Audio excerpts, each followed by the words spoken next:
أعوذ بالله من الشيطان الرجيم. بسم الله الرحمن الرحيم. قاف والقرآن المجيد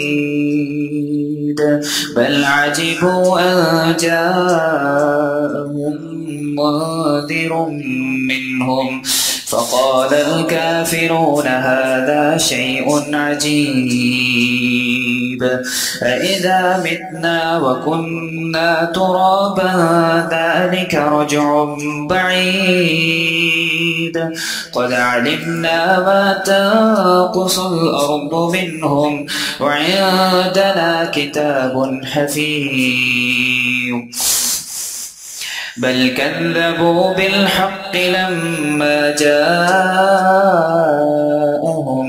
فهم في أمر مريج أفلم ينظروا إلى السماء فوقهم كيف بنيناها وزيناها وما لها من فروج والأرض مددناها وألقينا فيها رواسي وأنبتنا فيها من كل زوج بهيج تبصرة وذكرى لكل عبد منيب ونزلنا من السماء ماء مباركا فأنبتنا به جنات وحب الحصيد والنخل باسقات لها طلع نضيد رزقا للعباد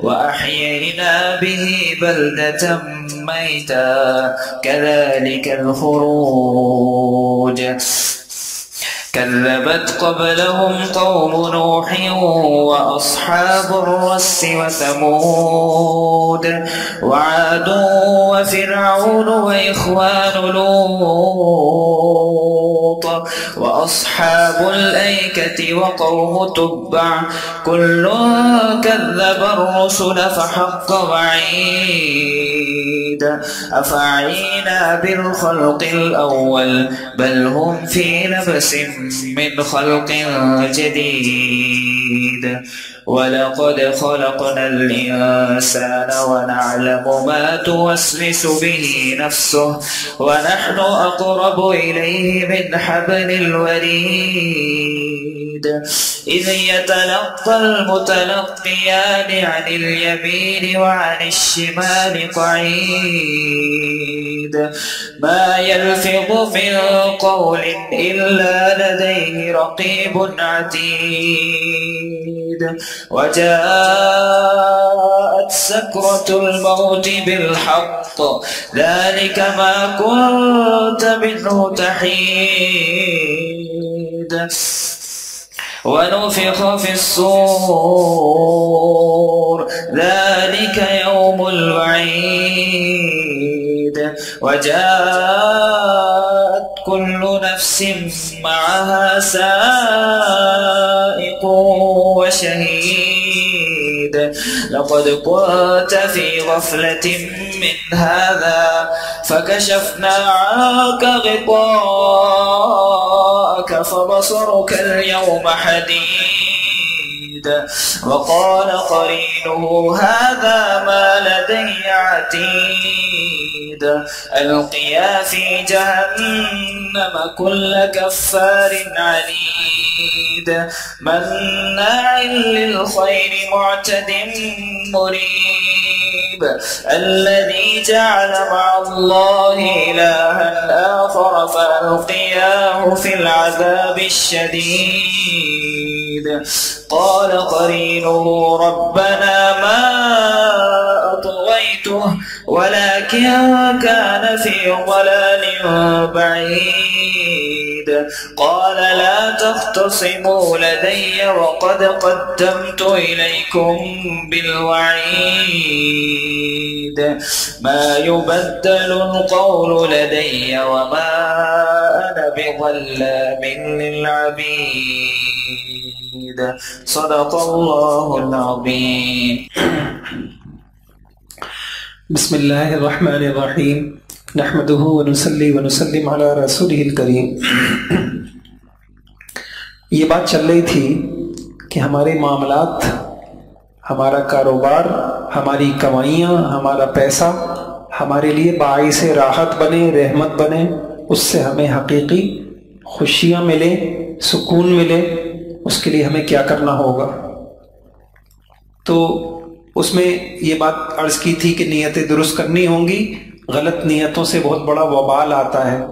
دوسرا، پابند بن کے چلنا پڑے گا، شرعی، اخلاقی، قانونی جو پابندیاں ہیں ان پابندیوں کے ساتھ کمائیں گے. اور تیسرا کام، کماتے ہوئے جس کے جو حق ہم سے وابستہ ہیں ان کے حقوق کی ادائیگی کرنی ہوگی. تو آج ہم انشاءاللہ پڑھتے ہیں. بس اوقات انسان کاروبار کرتا ہے شراکت کے ساتھ. آپ کا کوئی کاروباری شریک ہوتا ہے، پارٹنر ہوتا ہے، تو اس شریک کے، پارٹنر کے کیا حقوق ہیں. اور تو پہلا عنوان ہے شریک اور پارٹنر کے ساتھ ظلم، زیادتی، ناانصافی کی ممانعت. قرآن و حدیث. اگر ہمارے ساتھ ہمارا شریک ہے، پارٹنر ہے، ظلم نہیں کرنا. قرآن کریم میں ہے لا تظلمون ولا تظلمون، نہ تم کسی پہ ظلم کرو نہ تم پہ ظلم کیا جائے. اور یہ آیت تو آپ اتنی اہم آیت کہ پورے دین کا خلاصہ اس میں آ گیا، اور ہر جمعے میں اس کا انتخاب کیا گیا، اور جمعے کے خطبوں میں اس آیت کو پڑھا جاتا ہے ان اللہ یأمر بالعدل والاحسان وایتاء ذی القربى وینہی عن الفحشاء والمنکر والبغی یعظکم لعلکم تذکرون. اللہ تعالیٰ انصاف کی تعلیم دیتا ہے، احسان کا حکم دیتا ہے، اور ظلم سے، زیادتی سے اللہ رب العزت منع کرتا. اچھا، اللہ سے زیادہ انسان کی نفسیات کو پہچاننے والا کوئی نہیں، کیونکہ قاعدہ ہے جو چیز کو بناتا ہے، بنانے والا یہ زیادہ جانتا ہے کہ میں نے کیا چیز بنائی. اور اس کو اللہ قرآن میں بھی کہتے ہیں کہ الا یعلم من خلق، الا یعلم من خلق، کہ جس نے بنایا ہے اسے نہیں پتا ہوگا. تو نفسیات کو اللہ پاک زیادہ جانتے ہیں. یہ جو شریک ہوتے ہیں، پارٹنر ہوتے ہیں، تو اس میں ظلم ضرور ہوتا ہے. ایک آیت ہے حضرت داؤد علیہ السلام کا جو واقعہ ہے، اس میں آپ نے سنا ہوگا کہ داؤد علیہ السلام اپنے عبادت میں مشغول ہیں. دو آدمی دیوار پھلانگ کے آ جاتے ہیں، اور ایک آدمی اپنا مقدمہ پیش کرتے ہیں، اور ایک کہتا ہے کہ میرے ساتھی کے پاس 99 دمبیاں ہیں، میرے پاس ایک ہے. وہ چاہتا ہے کہ وہ ایک بھی مجھ سے چھین لے. تو اس میں قرآن میں آیت ہے وَإِنَّ كَثِيرًا مِّنَ الْخُلَطَاءِ لَيَبْغِي بَعْضُهُمْ عَلَى بَعْضٍ إِلَّا الَّذِينَ آمَنُوا وَعَمِلُوا الصَّالِحَاتِ. یہ جو شریک ہوتے ہیں، پارٹنر ہوتے ہیں، اکثریت ایک دوسرے پہ ظلم کرتی. ہاں، جس کے پاس ایمان ہو، اعمال صالحہ ہوں، احساس جواب دہی کا احساس ہو. ظلم کر لیا تو کیا ہوا؟ یہ مال میں قبر میں تو نہیں لے جاؤں گا. میں نے حق دبا دیا پارٹنر کا، اور میں نے اپنی چالاکی، اپنی ہوشیاری سے میں نے اس کا حق بھی لے لیا. تو ایمان والا وہ یہ نہیں کرے گا. اور ایک حدیث قدسی ہے، اس میں اللہ نے کہا یا عبادی انی حرمت الظلم علی نفسی وجعلتہ بینکم محرما فلا تظالموا. اے میرے بندوں، میں نے اپنے اوپر بھی ظلم کو حرام کیا ہے، میں اپنے بندوں پہ کسی پہ ظلم نہیں کروں گا کبھی، لہذا تم بھی آپس میں ایک دوسرے پہ ظلم نہ کیا کرو. ایک حدیث میں اللہ کے نبی نے فرمایا ان اللہ تعالی اوحى الی ان تواضعوا حتی لا یفخر احد علی احد ولا یبغی احد علی احد. اللہ تعالیٰ نے مجھے وحی کی اور اس وحی میں یہ بات کہی. کس کو کی؟ امام الانبیاء کو. عاجزی اختیار کرو. میں نے آپ سے ایک موقع پہ عرض کیا تھا، انشاءاللہ اگر موقع ہوا، آپ لوگوں نے شوق کے ساتھ انشاءاللہ اہتمام کیا، تو ہم اسی مالی معاملات کا ایک اگلا لیول آپ کو کرائیں گے. مالی جھگڑے، کاروباری جھگڑے، اس کے نقصانات، اس کے اسباب، اور بہت زبردست انشاءاللہ فیملی بزنس کے جھگڑے کیوں ہوتے ہیں، میراث کے جھگڑے کیوں کھڑے ہو جاتے ہیں، اور اسی طریقے سے جو ہے بھائی کو ایک مرتبہ کر لو یار، میراث کے جھگڑے کیوں کھڑے ہو جاتے ہیں، اس کے اسباب کیا ہیں، اور اگر خدا نخواستہ یہ جھگڑے ہو چکے ہیں تو ان سے نکلنے کے ٹھوس طریقے کیا ہیں، ہم اپنے آپ کو جھگڑوں سے کیسے باہر نکل. اس میں نے آپ سے ایک بات عرض کی تھی، ہمارے بڑے کہتے ہیں دو چیزیں وہ لوگوں کو جوڑتی ہیں، ایک تواضع اور ایک ایثار. ناک نیچے کر لینا جن کو آ گئی، ان کو سب کے ساتھ جڑنا آ گیا، ان کو سب کے ساتھ چلنا آ گیا. ایسے لوگ خاندان میں محبتیں پھیلاتے ہیں، اور جن کی ناکیں اونچی ہو جاتی ہیں بھائیوں، یہ سبب بنتے ہیں جھگڑوں کا، لڑائیوں کا اور فتنوں کا. تو حضور پاک صلی اللہ علیہ وسلم کو اللہ تعالیٰ کہہ رہے ہیں ان اللہ تعالی اوحا الی ان تواضعوا. اے نبی تواضع اختیار کیجیے، اور کوئی فخر نہ کریں، کہ کوئی کسی پہ فخر نہ کرے. ولا یبغی احد علی احد، کوئی کسی پہ ظلم نہ کرے. جب حق تلفیاں ہوتی ہیں، ظلم ہوتا ہے، تو پھر لڑائیاں ہوتی ہیں. ایک حدیث شاید میں نے آپ سے پہلے عرض کیا تھا کہ علماء نے لکھا کہ چند حدیثوں کو اگر یوں کہا جا سکتا ہے کہ وہ ہمارے پورے اسلام کی بنیادیں ہیں. ان میں سے ایک حدیث یہ ہے جو میں آپ کو سنا رہا ہوں، لا ضرر ولا ضرار، لا ضرر ولا ضرار.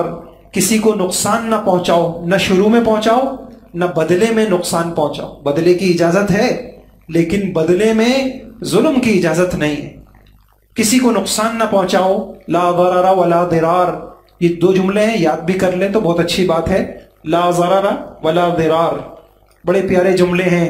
اللہ کرے کہ ہماری زندگی کی بنیاد یہ بن جائے کہ کسی کو جانی نقصان نہیں پہنچانا، کسی کو مالی نقصان نہیں پہنچانا، کسی کو قلبی اور ذہنی نقصان نہیں پہنچانا. یہ بہت بہت بڑی اونچی بات ہے. المسلم من سلم المسلمون.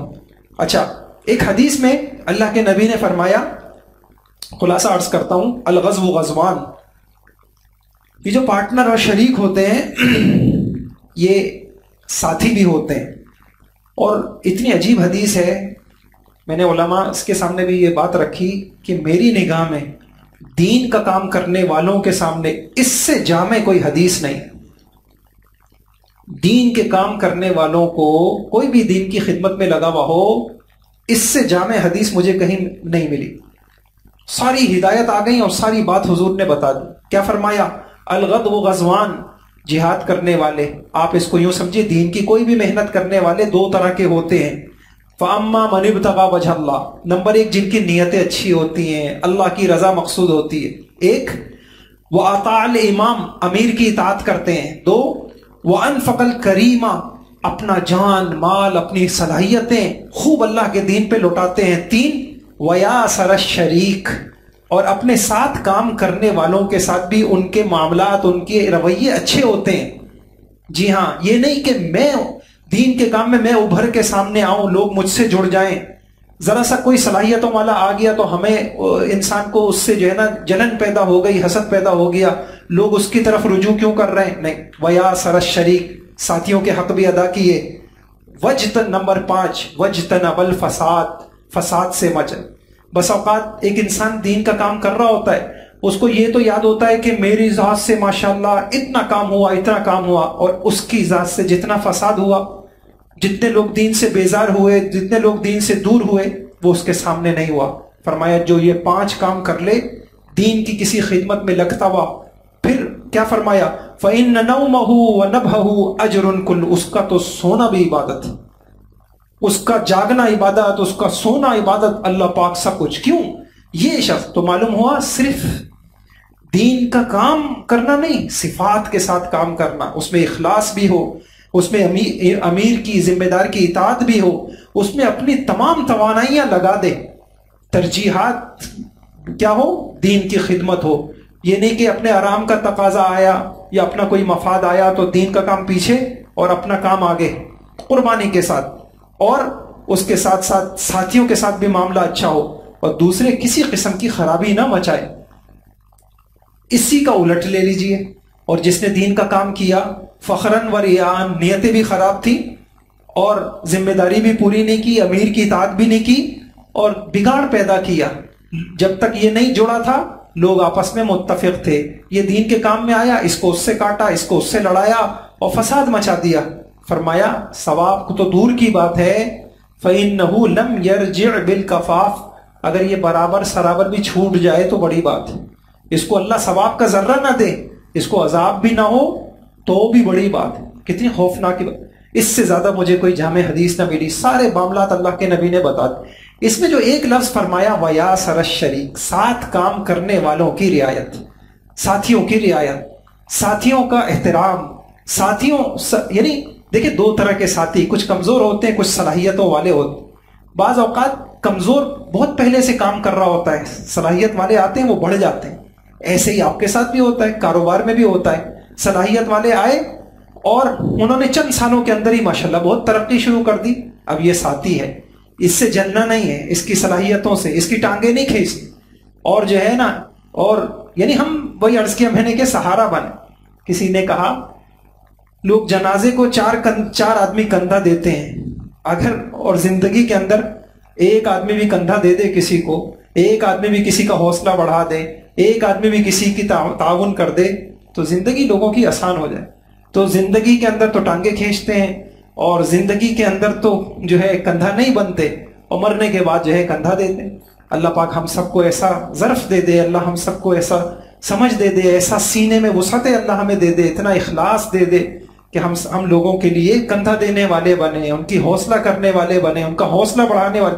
اس سے بہت تو یاسر الشریک، پارٹنر ہے، آپ کا ساتھی ہے، آپ کے ساتھ ادارے میں کام کر رہے ہیں، آفس میں کام کر رہے ہیں، ان کے ساتھ اچھا معاملہ کرنا یہ مطلوب ہے اور یہ ان کا حق ہے۔ اور ایک عجیب حدیث آپ کو سنا رہا ہوں، آپ نے شاید سنی ہوگی، حدیث میں آتا ہے انا ثالث الشریکین، دو آدمی جب کام کرتے ہیں، دو پارٹنر کام کرتے ہیں تو تیسرا میں ان کے ساتھ ہوتا ہوں، میری مددیں ان کے ساتھ ہوتی ہیں، نصرتیں، لیکن کب تک؟ ما لم یخن احدہما صاحبہ فاذا خانہ خرجت من بین، جب تک ان میں سے کوئی ایک دوسرے کے ساتھ خیانت نہ کرے۔ جب خیانت شروع ہو جاتی ہے، عموماً ہوتا یہ ہے جب نیا نیا کاروبار ہے، دونوں ایک دوسرے کا تعاون کر رہے ہیں، اب ایک تھوڑا سا اس کو تھوڑا سا صلاحیتیں نصیب ہو گئیں اور اس کو تھوڑے سے مہارتیں مل گئیں تو پھر دوسرے کو پیچھے کرنا شروع کر دیتے، خیانت، اور دل میں فتور آ جاتا ہے، نیتیں بگڑ جاتی ہیں۔ بس وہ نیتیں بگڑ گئیں جب، تو اللہ کہہ رہے ہیں اب میں بیچ میں سے نکل گیا۔ اس سے میرے بھائی کتنی عجیب بات ہے، آپ سوال کر سکتے ہیں کہ نیت تو اس کی بگڑی ہے، اس کا کیا قصور تھا، اس کا کیا قصور ہے، لیکن اللہ نکل گئے بیچ میں سے، اللہ کہہ رہے میں بیچ میں سے نکل گیا۔ یعنی عجیب بات، اللہ کہہ رہے تم کاروبار کر رہے ہو، تم ادارہ چلا رہے ہو، دو شریک ہو، تیسرا میں تمہارے ساتھ ہوں۔ تو بھائی اس کا ہمیں اہتمام کرنا چاہیے، اگر کوئی پارٹنرشپ پہ کام شروع کیا ہے یہ ذہن باقی رہے شرکاء کے اندر کہ سب دیانت داری، امانت داری سے چلتے رہیں۔ یہ کلاسیں اسی لیے، اس ماحول میں لانا اس لیے ضروری ہے، کسی کی نیتوں میں فساد نہ آئے۔ ہم سے جو بڑا قصور، میں اکثر ایک جملہ کہتا ہوں، اللہ ہم سب کی حفاظت فرمائے، جب میاں بیوی کے جھگڑے ہوتے ہیں، لوگ آتے ہیں تو میں ہم سے ایک بات پوچھتا ہوں کہ بھئی کبھی اپنی بیوی کو دینی ماحول میں لے گئے آپ؟ اور عجیب بات ہے جب بیوی اللہ کی نافرمانی ہوتی ہے تو کسی کو کوئی دکھ نہیں ہوتا اور کسی کو کوئی تکلیف نہیں ہوتی اور کسی کی نیندیں نہیں اڑتی، اور جب وہی بیوی جو ہے شوہر کی نافرمان بنتی ہے تو پھر راتوں کی نیندیں اڑ جاتی۔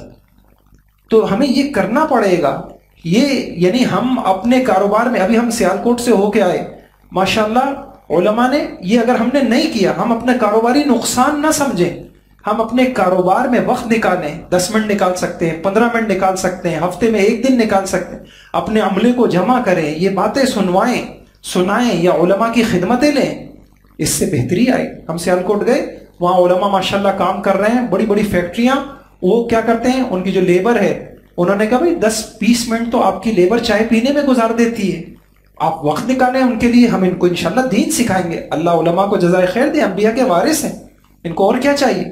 تو وہ الحمدللہ ایسی شکلیں بنی کہ وہ تاجر، وہ اپنے جو مالکان ہیں انہوں نے یہ شکلیں بنائی کہ ٹھیک ہے جی.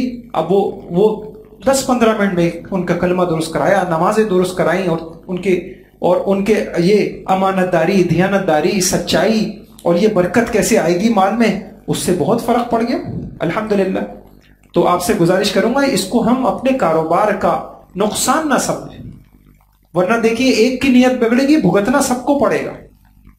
ایک کی نیت بگڑے گی بھگتنا سب کو پڑے گا. ایک آپ گھر کے اندر دیکھیں 10 آدمی ہیں، ایک بد اخلاق ہو، سب کا جینا حرام ہوتا ہے نہیں؟ ایک نماز کی ایک رکعت میں غلطی ہے، نماز تو پوری ٹوٹتی. یہ نہیں کہ آپ کہیں کہ جس رکعت میں غلطی ہوئی. اس لیے ایک کی بھی نیتیں بگڑیں گی اور نیتیں خراب ہوں گی، آپ کے پورے کاروبار کے اوپر اثر پڑے گا. تو اس میں کاروبار کا حصہ ہونا چاہیے کہ یہ اللہ کے نبی کی تعلیمات یہ سب کے کانوں میں پڑتی رہیں. تو یہ اللہ کے نبی نے فرمایا کہ اللہ تعالیٰ کہتے ہیں انا ثالث الشریکین، جب 2 آدمی پارٹنر ہوتے ہیں تیسرا میں ان کے ساتھ ہوتا ہوں. جب تک یہ کہتے ہیں جنید جمشید، جب یہ دیکھیں علماء کی صحبت کا یہ فائدہ ہوتا ہے. جنید جمشید جب انہوں نے کاروبار شروع کیا تو مولانا تقی عثمانی صاحب کے پاس گئے تو انہوں نے ان کو یہ حدیث سنائی کہ دیکھو یہ یاد رکھنا کہ تم 2 آدمی ہو اور پارٹنرشپ کر رہے ہو تو تیسرا تمہارے ساتھ اللہ ہے، اللہ کی مددیں تمہارے ساتھ ہیں، نصرتیں تمہارے ساتھ ہیں، اعانتیں تمہارے. شرط یہ ہے کہ نیت کسی کی خراب نہیں ہونی چاہیے. آپ نے دیکھا کہ ماشاءاللہ اللہ نے کتنا نوازا. تو اللہ پاک حفاظت کر، اللہ جب ساتھ ہو جائیں گے، اللہ حفیظ ہیں، اللہ حفاظت کریں گے، اللہ رازق ہے، اللہ رزق دیں گے، اللہ پاک مدد کریں گے، نصرت کریں گے، خیریں دیں گے، برکتیں دیں گے جب تک اللہ ساتھ ہوں. تو اللہ ہمارے کاروبار میں ساتھ ہونے چاہیے، تو اس میں یہ ہوگا. اور اللہ کے نبی نے بھی پارٹنرشپ پہ کام کیا ہے، شراکت داری پہ کام کیا ہے. حضرت صاحب کہتے ہیں کہ میں حضور کے پاس صلی اللہ علیہ وسلم کے پاس آیا تو لوگ میری تعریف اور میرا ذکر کرنے لگے. تو حضور صلی اللہ علیہ وسلم نے فرمایا انا اعلمکم یعنی بھی، ارے بھائی میں تم لوگوں سے زیادہ ان کو جانتا ہوں. تو اس پہ وہ جو آپ کے پارٹنر تھے جنہوں نے آپ کے ساتھ کسی وقت کے اندر شراکت داری پہ کام کیا تھا، انہوں نے حضور کی تعریف کی. قلت صدقت بأبی وانت وامی. تو حضرت صاحب کہتے ہیں میں نے کہا میرے ماں باپ آپ پہ قربان ہو جائیں، آپ نے سچ کہا. کنت شریکی فنعم الشریک، آپ ایک زمانے میں میرے پارٹنر تھے، ہم مل کے کاروبار کرتے تھے، اور آپ کتنے پیارے شریک تھے. کیا صفت بتائی؟ کنت لا تداری ولا تماری، آپ نہ لڑتے تھے نہ جھگڑتے، آپ شریک تھے چھوٹی چھوٹی باتوں پر، چھوٹے چھوٹے نفع پر، چھوٹی چھوٹی بنیادوں پر، پھر جو ہے یہ لڑتے نہیں تھے آپ.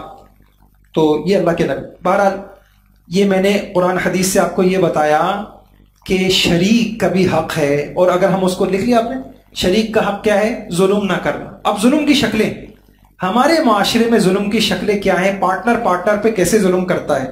نمبر 1 ذمہ داریوں میں کوتاہی.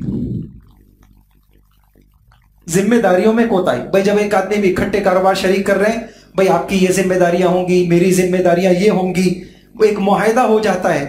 اب خود تو ذمہ داریوں میں کوتاہی کرنا، اور دوسروں کو بات ہوتا ہے نا ان کے اندر وہ ہوتا ہے بڑا بننے کا، وہ اور سارا بوجھ، ساری ذمہ داریاں دوسرے شریک کے اوپر ڈال دیں. نمبر 2 اختیارات کا غلط استعمال.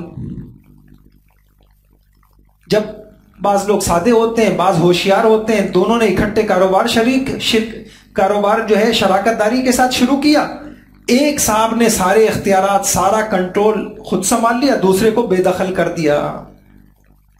یہ ہے اختیارات کا غلط استعمال، غلط بات ہے. اگر شریک ہے جو اس کے اختیارات ہیں اس کو ملنے چاہیے. نمبر 3 نفع، سہولیات، مراعات میں ظلم، اپنے حق سے زیادہ لینا. بھائی طے ہوا تھا یوں نفع ہوگا، ایسے مراعات ہوں گی، سہولیات یوں تقسیم ہوں گی، خود سب لے لیا، دوسرے ساتھی کو بے دخل کر دیا، اس کو اس کے حق سے کم دیا یا نہیں دیا، یا بروقت نہیں دیا، یا ٹال مٹول کے دیا. نمبر 4 اپنے حصے کا نقصان اور زامان اور تاوان قبول نہ کرنا. بھئی اگر کاروبار میں کوئی نقصان آیا ہے، آپ دونوں شریک ہیں، تو اصولی لحاظ سے جو بنتا ہے، جتنا نقصان آپ کا بنتا ہے آپ برداشت کریں، جتنا اس کا بنتا ہے اس کو برداشت، چالاکی سے اور جو ہے عیاری کے ساتھ جو ہے اچھے وقتوں میں ساتھ رہے اور برے وقتوں کے اندر یہ۔ نمبر 5، ہر وقت اپنے پارٹنر کو ذہنی دباؤ میں رکھنا، چھوٹی چھوٹی باتوں پہ الجھنا۔ اصل میں پارٹنر جو ہے نا، پارٹنر کے ساتھ خوف میں رہتا ہے، کہیں یہ کھیچک، یہ فطرت ہے انسان۔ ساس بہو کے جھگڑے کیوں ہوتے ہیں؟ ساس بہو کے جھگڑے اسی لیے ہوتے ہیں کہ ساس یہ سمجھتی ہے کہ اب میں مالکان تھی، میرے اختیار کہیں یہ نہ لے جائے، میرا بیٹا نہ لے جائے، میرے بیٹے کی آمدنی نہ لے جائے۔ یہ خوف ہر شریک کو رہتا ہے، قرآن میں بھی آتا ہے۔ تو یہ بات میں نے عرض کی آپ کے سامنے، یہ ایک پارٹنر کے حق ہوتے ہیں، اور اللہ تعالی ہم سب کو ایک اچھا، ہر روپ میں ایک اچھا انسان بنا دے۔ اور یہ بھی ایک روپ ہوتا ہے انسان کا، اور اصل روپ انسان کا مالی معاملات میں واضح ہوتا ہے یا اختلافات کے وقت واضح ہوتا ہے؟ انسان کا جو اندر ہوتا ہے وہ باہر سامنے آتا ہے یا اختلاف کے وقت اور یا مالی معاملات کرتے وقت، اور بعض کہتے ہیں سفر کے اندر جب انسان اٹھتا بیٹھتا ہے یہ چیزیں سامنے آ جاتی ہیں۔ اچھا جی، آگے لے لیے اگلا حق۔ ہاں یہ بتا دیں، اگلا حق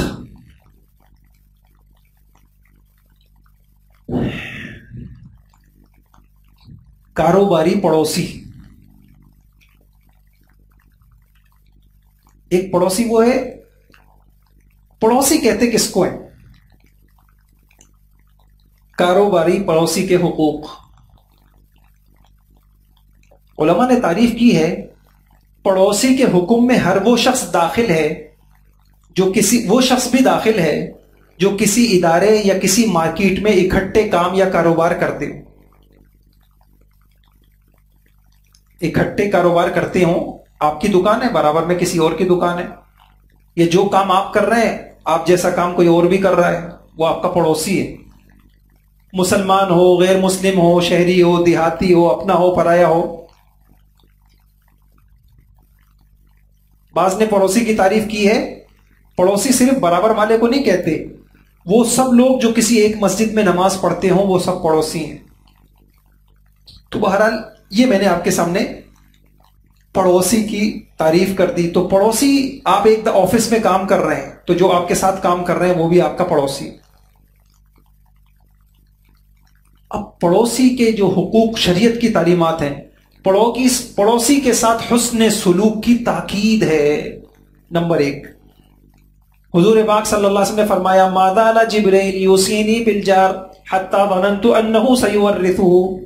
جبرائیل علیہ السلام میرے پاس آتے رہے اور پڑوسی کا حق، پڑوسی کا حق، پڑوسی کا حق اتنا بیان کیا، میں سمجھا کہ ایسا ہوگا، اب ایک حکم آئے گا کہ تم مر جاؤ گے تو تمہارا وارث پڑوسی بھی ہوگا۔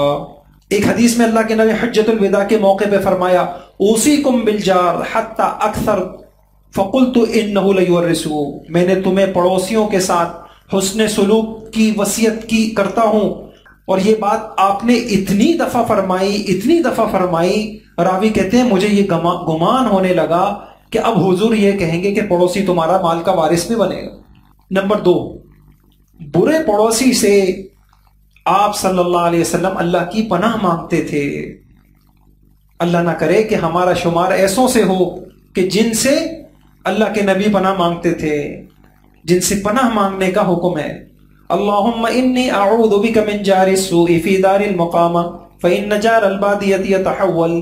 یہ حضور کی دعا تھی، اے اللہ میں تیری پناہ لیتا ہوں برے پڑوسی سے اپنے سکونت کے گھر میں، کیونکہ سفر کا پڑوسی تو چلا جاتا ہے لیکن جو ساتھ رہتا ہے اگر وہ برا ہو تو زندگی مشکل ہو جاتی ہے۔ نمبر 3، بہترین شخص وہ ہے جو پڑوسیوں کے لیے اچھا ہو۔ ایک حدیث میں حضور نے فرمایا، خیر الاصحاب عند اللہ خیرہم لصاحبہ وخیر الجیران عند اللہ خیرہم لجیرانہ۔ اللہ کے نزدیک بہترین ساتھی وہ ہے جو اپنے ساتھی کے لیے بہتر ہے، اور بہترین پڑوسی وہ ہے جو اپنے پڑوسی کے لیے بہتر ہے۔ نمبر 4، اچھے پڑوسی کا ملنا خوش نصیبی کی علامت ہے۔ ایک حدیث میں آیا، من سعادت المرء الجار الصالح والمرکب الہنی والمسکن الواسع. انسان کی خوش بختی اور سعادت کی علامت یہ ہے کہ اس کو اچھا پڑوسی مل جائے، اچھی سواری مل جائے، کشادہ گھر مل جائے. نمبر 5، پڑوسیوں کے ساتھ حسن سلوک ایمان کی علامت ہے. ایمان اپنی علامتوں سے پہچانا جاتا ہے. حدیث میں فرمایا من کان یؤمن باللہ والیوم الآخر فلیکرم جارہ، جو اللہ پر اور آخرت کے دن پہ ایمان رکھتا ہو اسے چاہیے کہ پڑوسی کے ساتھ اچھا سلوک کرے. اور ایک حدیث میں فرمایا پڑوسی کے ساتھ اچھا سلوک کامل ایمان کی علامت ہے. ایک حدیث میں آتا ہے کہ حضور نے فرمایا من یاخذ عنی هؤلاء الکلمات فیعمل بهن او يعلم من يعمل بهن. فقال ابو ہریرہ فقلت انا یا رسول اللہ فاخذ بیدی فعد 5 وقال واحسن الى جارک تکن مؤمنا. حضور نے مجھ سے پوچھا، حضور نے فرمایا بھائی کون ہے جو مجھ سے یہ کلمات سیکھ لے، خود بھی عمل کرے اور اس کو دوسروں کو بھی سکھائے. ابو ہریرہ رضی اللہ عنہ نے عرض کیا کہ میں نے عرض کیا میں سیکھنے کے لیے تیار ہوں. آپ نے میرا ہاتھ لیا، 5 باتیں گنوائیں، ان میں سے ایک بات یہ تھی احسن الی جارک تکن مؤمنا، پڑوسی کے ساتھ اچھا سلوک کرو تم کامل ایمان والے شمار ہوگے. پڑوسی کے ساتھ برے سلوک کرنے والے کے لیے جہنم کی وعید ہے. حدیث میں آیا لا يدخل الجنہ من لا یأمن جارہ بوائقہ، وہ شخص جنت میں نہیں داخل ہوگا جس کے شر سے اس کے پڑوسی محفوظ نہ ہو. آپ نے سنا ہوگا ایک عورت کا تذکرہ حضور صلی اللہ علیہ وسلم کے سامنے ہوا. کثرت صلاتہا وصیامہا ماشاء اللہ بڑی نیک ہیں، نمازیں بہت پڑھتی ہیں، روزے بھی بہت رکھتی ہیں، صدقات بھی. ہاں ایک بات ہے غیر انہا توزی جیرانہا بلسانہا، زبان کی بڑی گندی ہے، اپنی زبان سے پڑوسیوں کو تکلیف پہنچاتی. حضور نے فرمایا ہی فی النار، نمازی ہے، روزے دار ہے، صدقہ خیرات کرنے والی ہے، حضور نے کہا ہی فی النار، اس کا ٹھکانہ جہنم ہے. پھر کسی نے ذکر کیا قلت صیامہا وصدقتہا، ایک خاتون ہے یا رسول اللہ نمازیں تو بہت نہیں پڑھتی، روزے بھی بہت نہیں رکھتی، بس یہ ایک بات ہے کہ ہے بڑی اچھی عادتوں کی ہیں، ان کی زبان سے کسی پڑوسی کو کوئی اذیت نہیں. حضور نے فرمایا ہی فی الجنہ، وہ جنت میں ہو. اب کاروباری پڑوسی بھی دیکھیے. بخاری شریف میں ایک واقعہ ہے، حضور صلی اللہ علیہ وسلم کے ایک غلام تھے ابو رافع، تو وہ آئے حضرت سعد رضی اللہ تعالیٰ عنہ سے کہنے لگے اے سعد تمہارے قبیلے میں میرے 2 گھر ہیں، تم انہیں خرید لو. حضرت سعد بولے میں نہیں خریدوں گا بھائی. تو انہوں نے کہا نہیں آپ خرید لیں. انہوں نے کہا اچھا پھر میں 4000 سے زیادہ نہیں دے سکتا، اور وہ بھی قسط وار دوں گا، اکٹھے نہیں دوں گا. اب اگلا جملہ سنیے.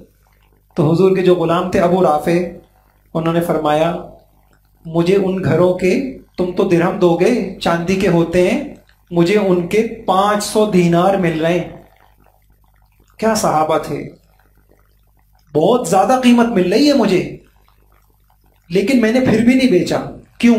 اگر میں نے رسول اللہ کی زبان سے یہ نہ سنا ہوتا کہ پڑوسی اپنے پڑوسی کا زیادہ حقدار ہے، الجار احق بثقبہ ما اعطیتکہ باربعۃ اعلاف، اگر میں نے حضور صلی اللہ علیہ وسلم کی زبان سے یہ نہیں سنا ہوتا کہ پڑوسی کے ساتھ خیر خواہی کا زیادہ حقدار ہے تو میں تم کو 4 میں کبھی نہ بیچتا. لیکن چونکہ میں نے حضور کا یہ فرمان سنا ہے تو تم یہ 4 میں بھی لے لو. جو چیز مجھے 500 دینار کی مل رہی ہے قیمت، لیکن پڑوسی کا حق حضور نے بتایا، اس وجہ سے میں تم کو دے دیتا ہوں. ایسا معاشرہ بنایا اللہ کے نبی نے، پڑوسی کا خیر خواہ. ہمارے یہاں جو نظام تعلیم ہے اس میں تو کمپٹیٹر کہلاتا ہے، یعنی رفیق نہیں فریق کہلاتا ہے. کہیں وہ نہ چمک جائے میں نہ گر جاؤں. ہمارے جو نظام تعلیم ہے اللہ کے نبی نے ایسی تربیت کی تھی، ایک دوسرے کا سہارا بنتے تھے ایک دوسرے کے. اور نبی بات بھائی یہ جملہ لکھ لیجیے گا، سب کو نصیب کا ملتا ہے، لہذا ساتھ کم کرنے والے ساتھیوں کی ٹانگیں نہیں کھینچنی چاہیے. سب کو نصیب کا ملتا ہے. حضور نے کتنی پیاری مثال دی، لا تسأل المرأة طلاق اختها لتستفرغ صفحتها ولتنكح فإن لها ما قدر. میں نے آپ کو بتایا تھا کوئی عورت اپنے کسی دینی بہن کی طلاق کا مطالبہ نہ کرے، میں دوسری شادی جب کروں گی، جب ہونے دوں گی. اور کسی نے کہا میں دوسری شادی کر رہا ہے شوہر، میں شادی جب کروں گی جب پہلی والی کو طلاق دو. ایسا نہ کرو. بھائی کیوں ایسا؟ جی یہ سب اس لیے ہو رہا ہے کہ ایسا نہ ہو کہ شوہر کی ساری توجہات کس کو مل جائیں یا تقسیم نہ ہو جائے. میں زیادہ لینا چاہتی ہوں، یہ میرا شریک بن جائے گی، تقسیم ہو جائیں گی. فرمایا نہیں، حضور نے یہاں پہ فرمایا فَإِنَّ لَهَا مَا قُدِّرَ، ہر ایک کو اس کی قسمت کا ملتا ہے، نصیب کا ملتا ہے. کوئی کسی کا نصیب لے نہیں سکتا. تم ایک بیوی بن کے رہو، اگر تمہارے نصیب کا نہیں ہے تم کو نہیں ملے گا. تم دو کے ساتھ رہو، ملے گا. تو دو کاروبار میں جو ساتھی ہوتا ہے، پڑوسی ہوتا ہے، تو ایسا نہیں ہے کہ وہ میرا رزق کم کر دے گا، میرا نصیب کھینچ لے گا. میں جیسا کاروبار کرتا ہوں ایسا ہی کاروبار کوئی اور کرنے لگ جائے گا تو وہ مجھے نقصان پہنچائے گا. ایسا نہیں. اچھے پڑوسی کی علامت کیا ہے؟ اچھے پڑوسی کی علامت، ایک شخص آئے اور کہنے لگے یا رسول اللہ مجھے کیسے پتا چلے کہ میں نیک کام کر رہا ہوں، میں اچھا آدمی ہوں؟ تو آپ نے کیا فرمایا؟ اذا سمعت جیرانک یقولون ان قد احسنت فقد احسنت واذا سمعتهم یقولون قد اسأت فقد اسأت. جب تمہارا پڑوسی کہے کہ یہ بندہ اچھا ہے تو سمجھ جاؤ تم اچھے ہو. اور جب تمہاری لوگ، ایک حدیث میں کہا نا انتم شہداء اللہ، کوئی جنازہ اٹھے لوگ ان کی تعریف کریں تو فقد وجبت. آپ نے سنی ہوگی حدیث، حضور نے کہا بھائی اس کے لیے واجب ہو گئی. کیا واجب ہو گئی؟ جنت واجب ہو گئی. دوسرے کی برائی کی، حضور نے کہا وجبت، کیا واجب ہو گئے؟ جہنم واجب ہو گئے. زبان خلق کو نقارہ خدا سمجھو. تو یہ ایک علامت ہے. تو یہ میں نے آپ کے سامنے قرآن اور حدیث سے یہ بتایا. پڑوسی کہتے کس کو ہیں؟ جو کاروبار میں آپ کے ساتھ ہے یا آفس میں آپ کے ساتھ ہے یا آپ جیسا کاروبار کر رہا ہے، وہ سب پڑوسی ہیں. اور ان کی خیر خواہی یہ نہیں ہے کہ وہ کاروبار میں آ جائے گا میرا نصیب کم ہو جائے گا. یہ سب بے یقینی کی باتیں ہیں. اس کی شہرت ہو جائے گی تو میں بیٹھ جاؤں گا. وہی بات ہے کہ غلط نیت ہے. پڑوسی کا حق کیا ہے؟ لہذا ان حدیثوں کی بنا پر پڑوسی کا حق یہ ہے اس کو اذیت نہ دی جائے، تکلیف نہ دی جائے، اس کے ساتھ خیانت نہ کی جائے. قرآن میں آیت ہے وَاعْبُدُوا اللَّهَ وَلَا تُشْرِكُوا بِهِ شَيْئًا وَبِالْوَالِدَيْنِ إِحْسَانًا وَبِذِي الْقُرْبَى وَالْيَتَامَى وَالْمَسَاكِينِ وَالْجَارِ ذِي الْقُرْبَى وَالْجَارِ الْجُنُبِ. قریب والے پڑوسی کا بھی کیا کرو؟ اس کے ساتھ انصاف کرو، احسان کرو. مفسرین نے لکھا ہے یہ جو قرآن میں کہا وَالصَّاحِبِ بِالْجَنْبِ، ساتھ بیٹھے ہوئے شخص بھی تمہارا پڑوسی ہے، تم اس کا خیال رکھو. اس کا کیا مطلب ہے؟ فرمایا اس میں وہ شخص بھی داخل ہے جو کسی کام اور پیشے، صنعت یا حرفت یا دفتر کی ملازمت وغیرہ میں آپ کے ساتھ شریک ہے، وہ بھی آپ کا پڑوسی. بعض علماء تو یہ فرماتے ہیں جب گھر کے پڑوسی کے لیے حسن سلوک کا حکم ہے، جس کے گھر اور آپ کے درمیان دیوار حائل ہوتی ہے، تو ساتھ کام کرنے والے پڑوسی جس کے درمیان کوئی دیوار بھی حائل نہیں ہوتی، اس کا کتنا حق ہوگا؟ اس کے ساتھ حسن سلوک کرنا، اس کا خیال رکھنا کتنا ضروری ہو. ایک حدیث میں حضور نے فرمایا واللہ لا یؤمن واللہ لا یؤمن واللہ لا یؤمن، اللہ کی قسم مومن نہیں ہو سکتا، اللہ کی قسم مومن نہیں ہو سکتا، اللہ کی قسم مومن نہیں ہو سکتا. صحابہ ڈر گئے، من یا رسول اللہ، کون یا رسول اللہ؟ فرمایا جس کا پڑوسی الذی لا یأمن جارہ بوائقہ، جس کا پڑوسی اس کی اذیتوں سے، اس کی شرارتوں سے محفوظ نہ ہو.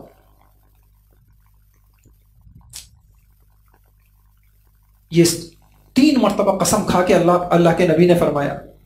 اور ایک ہوتا ہے عام کسی شخص کو تکلیف دینا، ایک ہے پڑوسی کو دینا، اس سے گناہ بھی بڑھ جاتا ہے.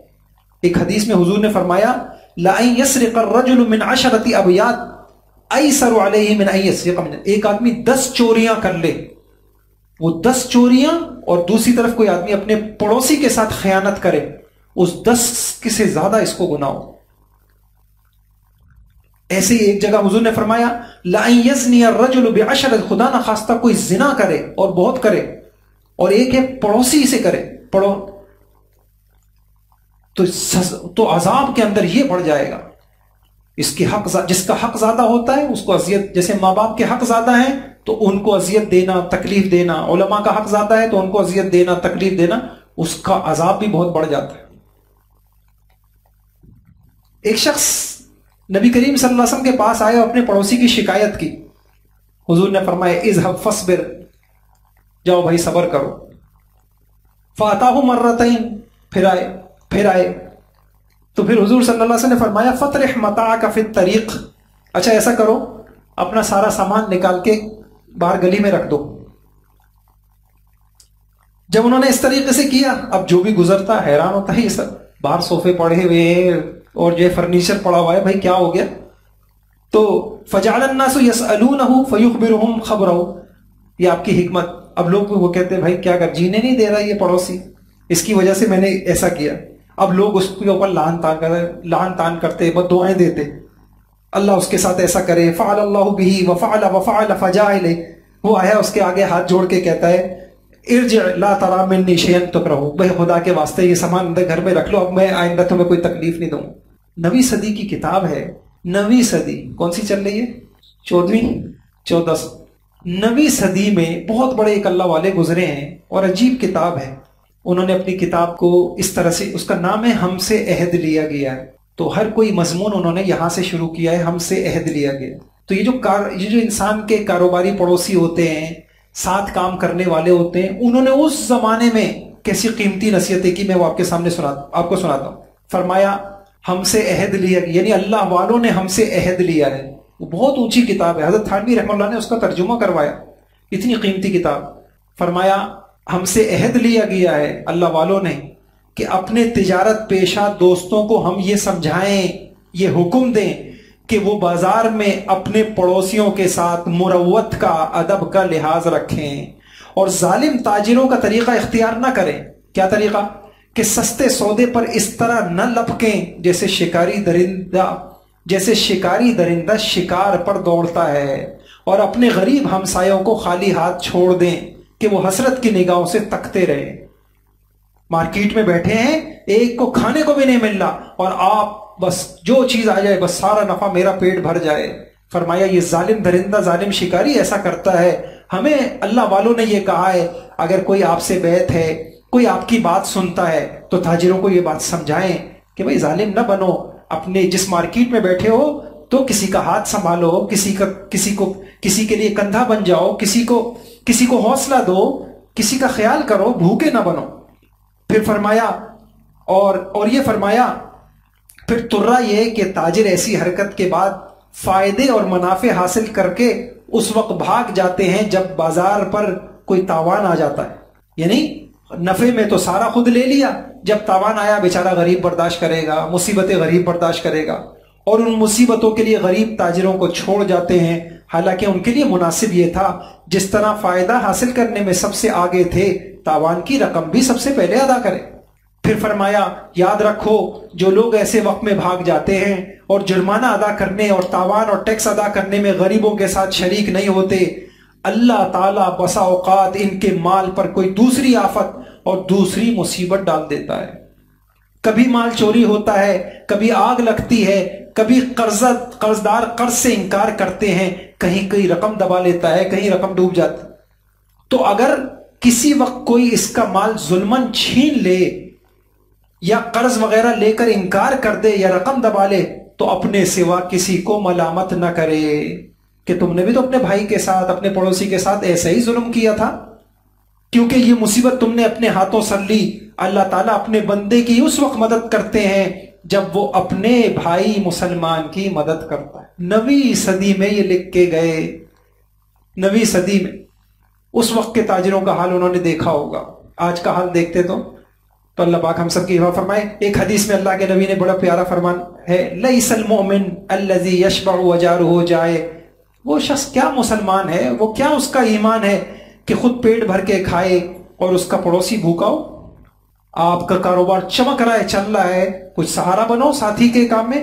ایک حدیث میں فرمایا ما آمن بی من بات شبعان وجارہ جائع الی جنبہ وهو یعلم بہ، وہ شخص میری امت میں سے نہیں ہے خود پیٹ بھر کے رات گزارے اور اس کا پڑوسی اس کے ساتھ بھوکا ہو، اس کو پتا بھی ہو کہ بھئی اس کا کاروبار نہیں چل رہا، یہ قرضوں میں ڈوبا ہوا ہے، اس کے ساتھ حالات آ گئے ہیں، اس کے باوجود بھی کوئی آدمی کچھ خیال نہ کرے۔ فرمایا یہ شخص، اس کا کیا ایمان ہے، یہ ایمان کی تعلیم، یہ حضور کا امتی کیا ہے۔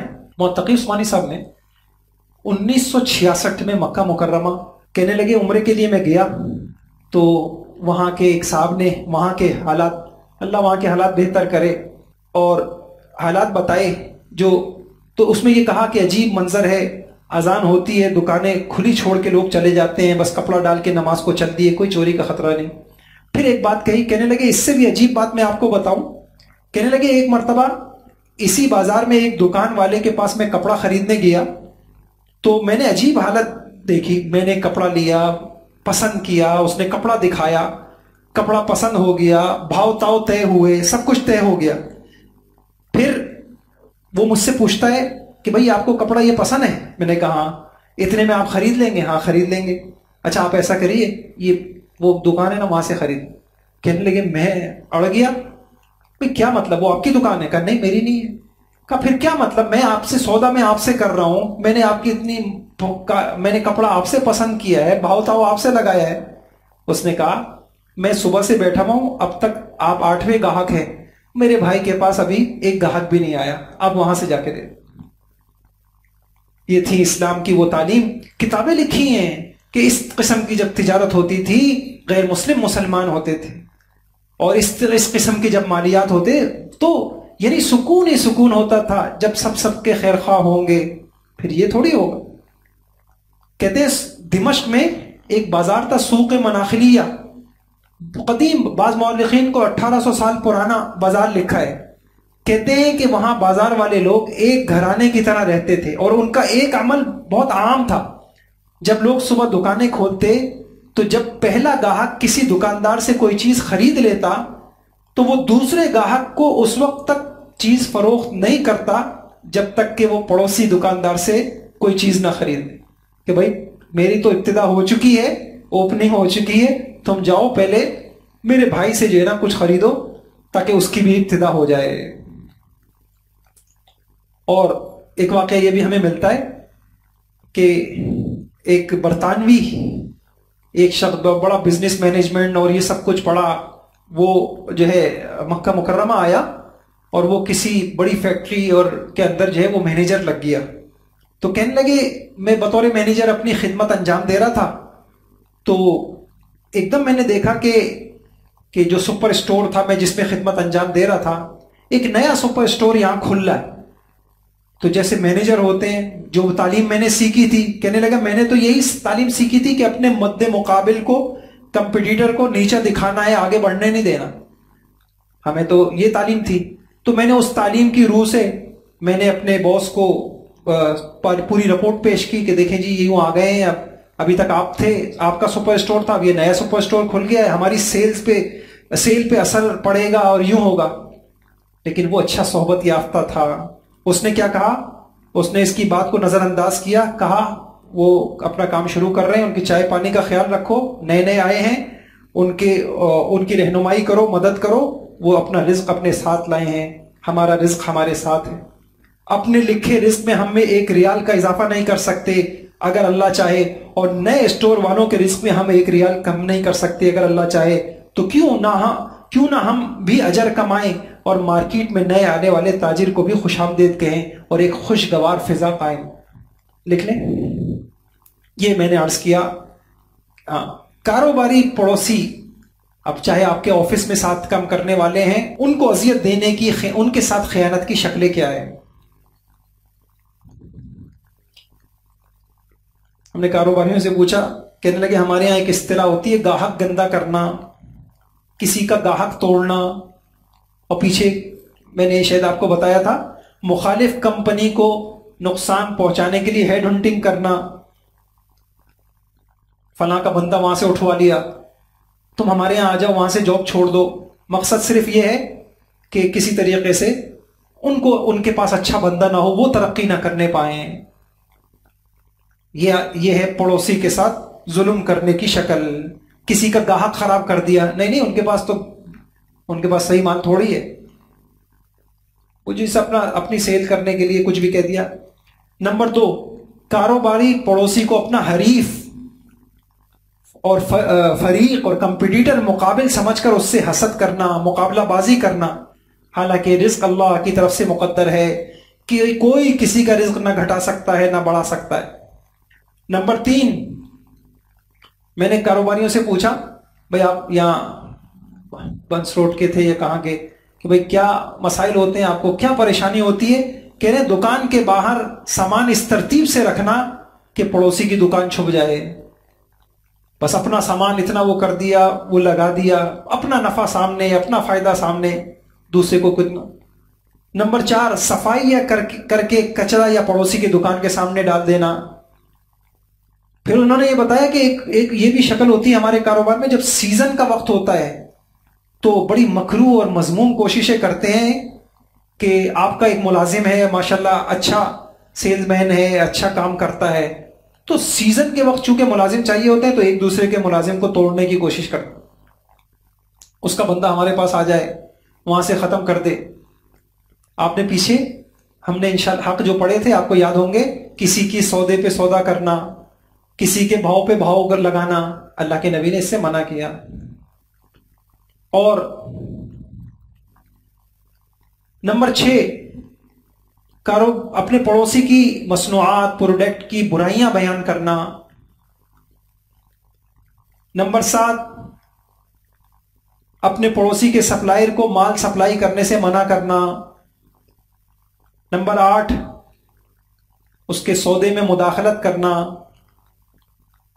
یعنی آپ دیکھ رہے ہیں کہ پڑوسی کا کسی سے کاروبار چل رہا ہے، سودا چل رہا ہے، بات چیت چل رہی ہے، اپنا ریٹ دے دیا اور کوشش کی کہ ہمارے ساتھ بن جائے معاملات، اس کے ساتھ نہ بنے. یہ ساری وہ چیزیں ہیں جو مال کو عذاب بنا دیتی ہیں، اور جو مال اتنی مکروہ اور ناپسندیدہ طریقوں سے ہاتھ آتا ہے. اچھا یہ تو ہم نے کاروبار میں کہا نا، تو جو ایک آفس میں، ایک ادارے میں، کسی اسکول میں، کسی یونیورسٹی میں، کسی آفس میں اکٹھے کام کرتے ہیں، ان کے ساتھ کیا شکلیں ہوتی ہیں خیانت کی. ایک تو یہی ہوتا ہے اپنے قول و فعل سے ایذا پہنچانا، ایسی گفتگو کرنا جس سے بندے کی دل آزاری ہو، کوئی ایسا کام نہ کرنا جس سے تکلیف ہو. نمبر 2، اپنے کام ذمہ داریوں میں کوتاہی. ایک آفس میں کام کر رہے ہیں، اپنے کام میں تو کوتاہی، ساتھی آپ کا جو ہے اس سے زیادہ کام لینا، اس کی ذمہ داریوں سے زیادہ اس کے اوپر بوجھ ڈال دینا. نمبر 3، اختیارات کا غلط استعمال. ایک آفس میں جب کام کرتے ہیں کسی ادارے میں تو کسی کو اختیار دیا جاتا ہے، تو انسان اپنے اختیارات دوسرے کو بے دخل کر دیا. نمبر 4، سہولیات مراعات میں اپنے حق سے زیادہ لینا، وقت سے پہلے لینا، دوسرے کو اس کے حق سے کم دینا. نمبر 5، اپنے حصے کا نقصان زمان تاوان قبول نہ کرنا، اپنے ساتھیوں پہ ڈال دینا. نمبر 6، ساتھی کو ہر وقت ذہنی دباؤ میں رکھنا، چھوٹی چھوٹی معمولی باتوں پہ اس سے الجھنا. اتنا پست معاملہ ہے، میں آپ کو کیا بتاؤں. ایک بیچارے نے بتایا، اتنا پریشان تھا، میں نے تو کہا کہ بھائی اللہ سے مانگو. یعنی ایک دشمن بنا لیتے اپنے آپ، چھوٹی سی بات پہ کسی نے جو ہے نا وہ کر دیا. کہنے لگے بس میرے ساتھ جو میرے باس ہیں، اور باس بھی نہیں ہے، مالک بھی نہیں تھا، جن کے انڈر ہم کام کر رہے تھے، انہوں نے مجھ سے کچھ پوچھا، میں نے بتایا، پتہ نہیں مجھ سے کیوں چڑ ہو گئی، تو کہا میں اب تم کو یہاں رہنے نہیں دوں گا. اور اتنا ان کے اوپر پابندیاں شروع کر دی اس کے اوپر، اور ایسے حالات بنا دیے. اب بتائیے جب کسی کو اتنا رولا، یعنی پوری دشمنی کے اوپر جو ہے نا جھوٹی شکایتیں لگانا شروع ہو گئے اور جھوٹے مقدمات اس کے اوپر بنانا شروع کر دیا، اور پوری جو ہے کہنے لگے اب میں تمہاری ملازمت ختم کروا کے میں تم یہاں اب سکون سے نہیں رہ سکو.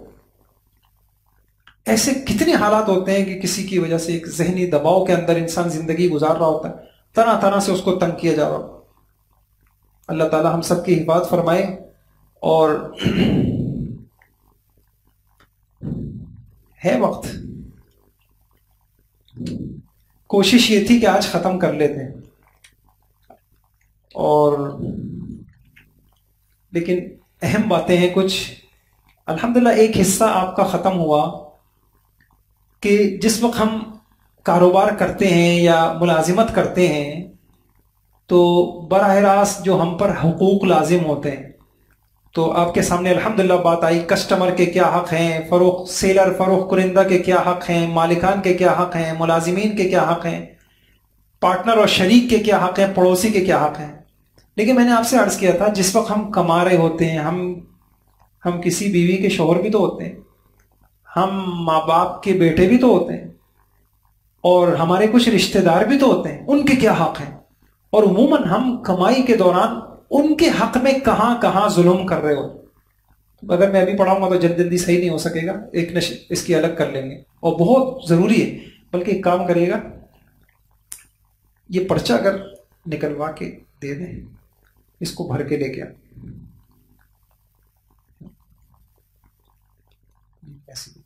ٹھیک.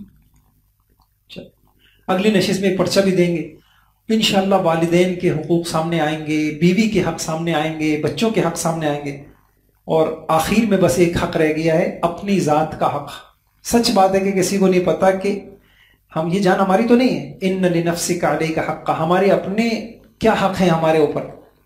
یہاں جا کے ہمارا ایک حصہ، ایک لیول انشاءاللہ ختم ہو جائے گا. تو کوشش کریں گے اللہ کرے اگلی نشست میں یہ ختم ہو جائے. ٹھیک ہے. ایک بات تو یہ اگلی نشست میں ختم ہو جائے گا. لیکن دیکھیے یہ میں نے آپ کو ترغیبی حصہ بتایا ہے، انشاءاللہ اس سے بھی معاملات میں بہت وضاحت آئے گی. اب جو مسائل ہیں تو انشاءاللہ یہ جو حضرات شرکت کرتے رہے، اب مسائل کی کلاسیں، اب ہم کچھ عرصے کے لیے کچھ وقفہ کریں گے، لیکن مسائل کی کلاسیں وہ جو واٹس ایپ گروپ ہے اس میں شروع کی جائیں گی. مثال کے طور پہ میں آپ کو عرض کرتا ہوں کہ آپ نے یہ پڑھا،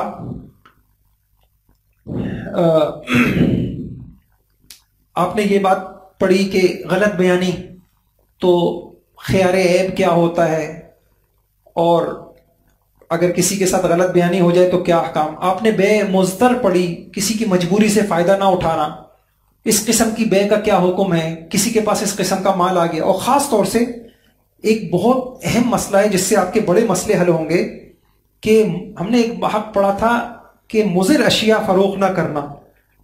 تو بہت سارے مسائل ہوتے ہیں، لوگ مسئلہ پوچھتے ہیں کہ بھئی اس چیز یہاں جاب کرنا جائز ہے نہیں ہے، یہ والی کمائی جائز ہے نہیں جائز ہے. تو یہ انشاءاللہ اس سے متعلق بہت تفصیل سے احکام آپ کو انشاءاللہ وہ اس میں پڑھا دیں گے. تو اب یہ جو احکام کا حصہ ہے اس کی کلاسیں انشاءاللہ واٹس ایپ پہ ہم شروع کریں گے، جو حضرات یہاں پہ شریک رہیں. اور اگلی نشست انشاءاللہ اللہ نے چاہا کوشش کریں گے اگلی نشست آخری ہو، اور اس کے بعد کی جو نشست ہے اس میں ہم ایک تقریب منعقد کرتے ہیں انشاءاللہ.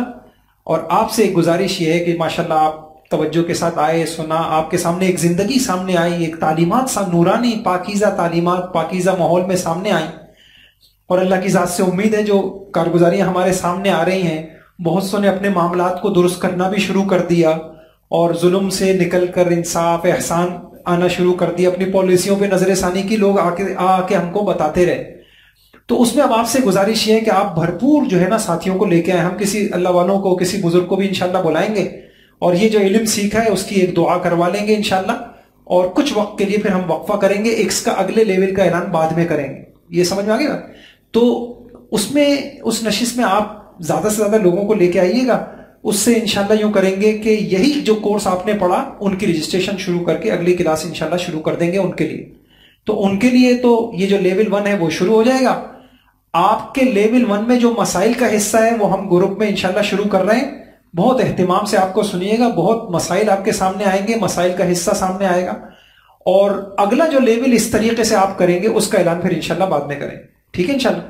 اور اس دوران جو آپ حضرات ماشاءاللہ بعض ساتھیوں نے بڑی محنت کی، اور ہم کا اورنگی ٹاؤن سیکٹر 11:30 میں ماشاءاللہ انہوں نے حضرات نے شروع کی. منگل کو کلاسیں پوری مسجد ماشاءاللہ بھری ہوئی ہوتی، اور سنار اور جو ہے کپڑے والے اور مختلف قسم کے کاروباری، اور اللہ کا فضل ہے کہ وہ آ رہے ہیں. تو دیکھیں کتنا بہترین صدقہ جاریہ ہو گیا.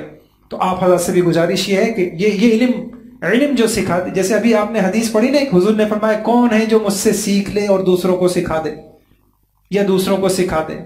تو اس میں بھی ابھی بھی آپ کے پاس وقت ہے، آپ اپنی توانائیاں لگائیں.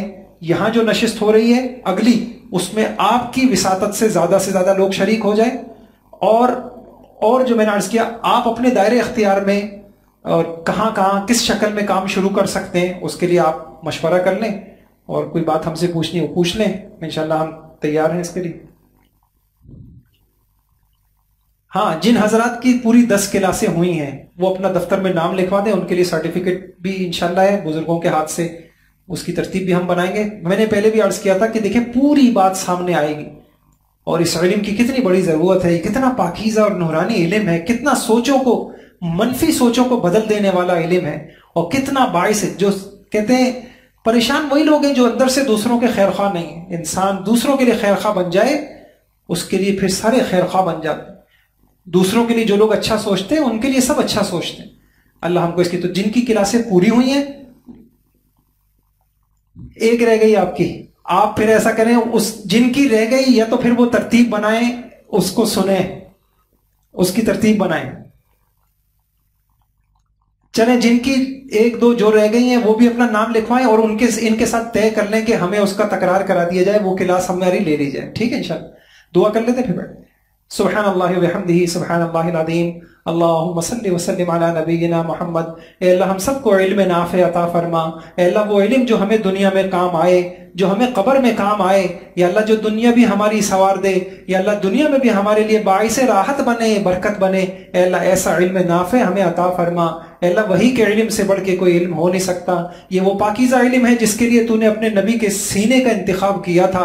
حضرت جبرائیل آتے تھے اور حضور صلی اللہ علیہ وسلم کو اس علم کا القاء ہوتا تھا. اے اللہ اس پاکیزہ علم میں زندگی بھر لگنے کی توفیق عطا فرما. ہم نے یا اللہ یہ سلسلہ شروع کیا ہے، اب ہم اس کو ختم نہیں کر رہے، ہم مرتے دم تک سیکھیں گے. ہم مرتے دم تک سیکھیں گے تیری پسند کو، تیری ناپسند کو، تاکہ تیری مرضی کے مطابق یا اللہ ہم زندگی کے ہر شعبے میں زندگی گزار سکیں. اے اللہ ہم ظالم بن کے نہیں مرنا چاہتے، ہم حق ادا کرنے والا، انصاف کرنے والا، احسان والا. اے اللہ ہم ایسا بن کے اس دنیا سے جانا چاہتے ہیں. ہم ایسا نہیں چاہتے کہ اللہ مال تو ہم کما لیں اور قبر میں وہ مال ہم کو سانپ اور بچھو بن کے ڈسے. اے اللہ ہم ایسا مال نہیں چاہتے. تیرے نبی نے اے اللہ پناہ مانگی، اللہم انی اعوذ بک من مال یکون علی وبال.